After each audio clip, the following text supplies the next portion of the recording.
So think about this question first. How long can you focus on a task before you just hit a wall? What I mean by that is think about like when you're reading. Nobody has perfect focus for an infinite amount of time. There is a point where you're like, at the very least, like I got to get out of my seat. I've been sitting for way too long. Or sometimes we're reading and all of a sudden we're just trying to continue reading because we have so much reading to do.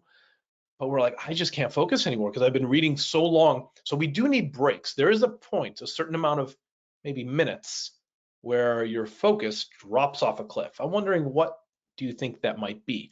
Now, every person is different, but there are some averages when they've looked at this kind of question in studies.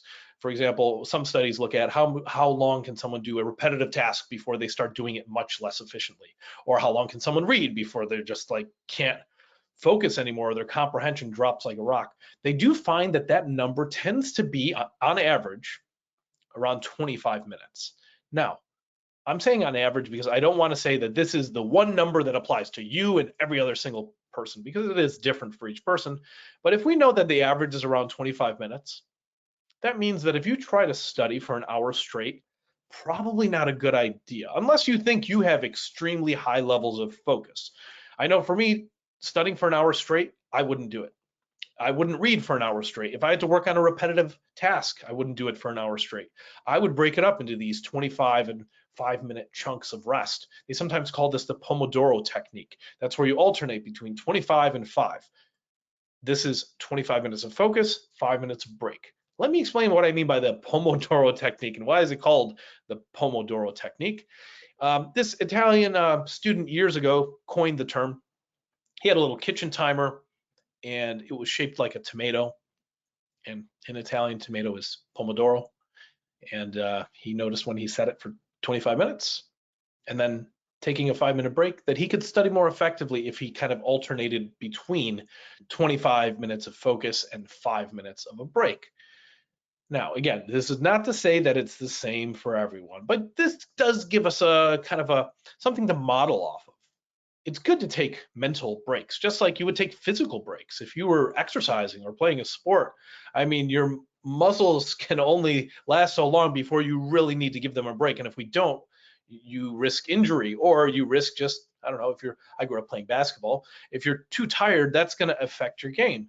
So it is good to take breaks strategically. And this might be a way for you to think about it if you have a lot of studying to do. If you got to do, 2 hours of studying this evening after work, it could be. I mean, all of us have different schedules. Some of us are learning remotely. Some of us are dealing with work and school, or work, school, and a family. So being able to alternate between focus and break could be a good idea. There are a lot of Pomodoro timers out there. This technique has actually gained a lot of traction and popularity online and in productivity circles, where there are a ton of Pomodoro timers you can find. Now, what you see on the screen here is just the Chrome web store, the Google Chrome web store, the browser, which is what I use, but you might be using Firefox, Safari, Internet Explorer, whatever. There are Pomodoro timers that are browser extensions for Firefox, Chrome.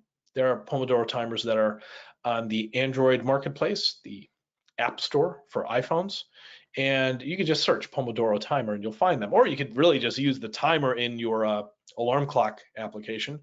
I do want to highlight one that I enjoy using. It's one of the better ones that I've experimented with, and it's this one on the bottom. If you just search Pomodoro timer, it's called Focus Me.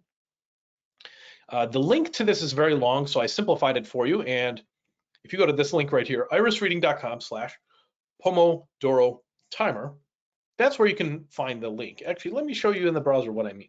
So if I just take this, copy it, paste it into here, notice it'll forward now to this longer link. And on my end, it's already installed. So this button on your end would say add to Chrome. On my end, it says remove from Chrome because I have it already up here. So you see this green icon? If I click on this, you notice it pops up. And what I can do, the default is 25 and 5, but the reason I like this particular Pomodoro timer is it's not rigid. It's actually very flexible. Maybe, what if 25 minutes is too much for you? Maybe you feel like I want to do 17 minutes and a 3-minute time. There's no reason we have to round to 20 or 30. But if you feel comfortable with 25 and 5, you can certainly do that. And you just kind of save your changes here. You hit the start button and you get to work. And it might be doing research online, it might be reading a book, whatever. But you see it ticking down there on the top. Click to see how much time is left. But if you don't click and you just kind of let it run, at the end of the 25 minutes, it'll make like a little ding kind of sound, and then it'll start the 5-minute break. And you know that's your point to either just get up out of your seat. It's good not to be seated for very long periods of time. Actually, you've probably read maybe about this or heard about it, that sitting just for extremely long periods of time has an effect on our health in a negative way. So this is kind of like a good way to remind ourselves maybe to get out of our seat, because sometimes, especially when I'm in the office, if I don't have something reminding me like, hey, time to get up, like you've been sitting for a while, I could end up sitting for an hour, hour and a half straight. And same thing goes when you're really busy. You ever been so busy that you like forget to eat lunch?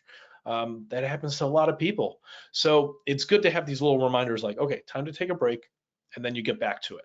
So the other cool thing about this program is you can set, you see over here, you can, if you click on this arrow, it takes you to an area called blocked sites. If you are worried about potentially going to certain sites that you'll just end up down a rabbit hole, you might want to add them here. For me, that might be like YouTube, Reddit, Facebook. It could be Instagram. It could be, I mean, if you're watching this 10 years in the future, there might be a bunch of other social media programs that I'm not aware of at this moment. But if you turn this on, well, then you save it. And then the next time you try to go to, I don't know, if you try to go to Reddit, you get blocked. It says, hey, you should be focusing. And look at this, it says I'm judging you. I try to go to YouTube, same thing, blocked. It says, like fruit flies, you also have a short attention span. I mean, let's see, try to Facebook, nope. So if we do this, it's funny, they give you a little way to make you feel guilty. Yeah, I hate being productive too. So you deserve this.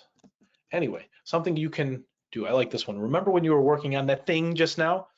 Oh yeah, let me get back to it. So obviously there are ways around this. If I really wanted to disable this, I could just stop it, or I could remove it from Chrome, but it's really just more so for personal accountability than me trying to like really be harsh with myself. I mean, later, if we have some free time, yeah, we can go on these sites that we enjoy for leisure.